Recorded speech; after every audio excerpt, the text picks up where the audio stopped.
Just a little bit about my background. I started real estate out of high school with my family real estate company. I did that for about 5 years. Then went back to college as a non-traditional student. I got a major in political science and philosophy. Then moved on to law school, where I got at Mizzou a journalism master's degree along with my law degree. During law school and getting my master's in journalism, I waited tables. I taught school while I was at Mizzou so that I could have part of my tuition waived.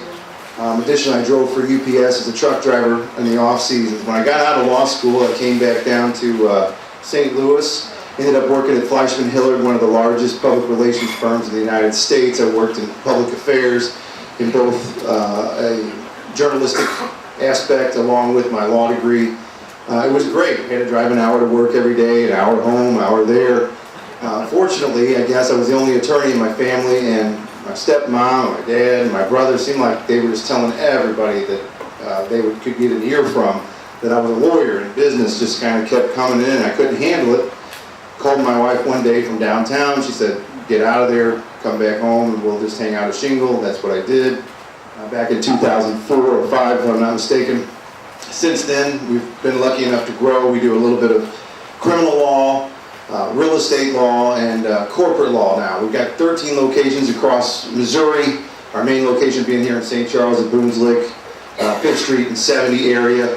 I'm the general counsel for one of the largest employers here in St. Charles County. You might have heard the T.R. Hughes Ballpark recently just changed to CarShield Field. I'm the general counsel at CarShield.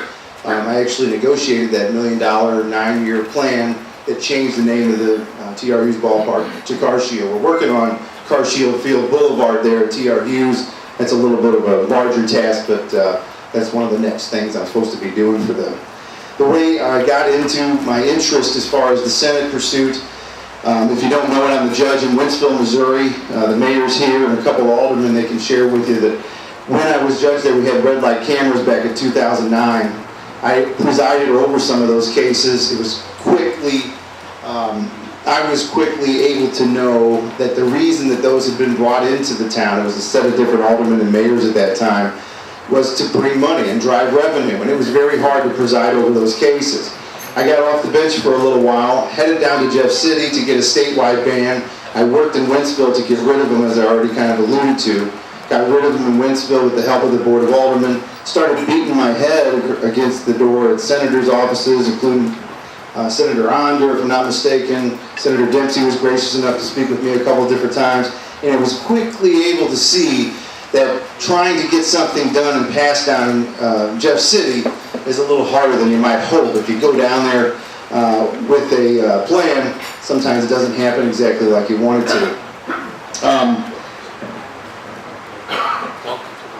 If I remember correctly, some of the things I would share with the senators or the representatives when I was there is I would say, I'm probably one of the few people here today, this week, this month, who actually came through your doorway and wasn't paid to do so. Because when I was coming to fight red light cameras, it was from first-hand experience and seeing what happened with them.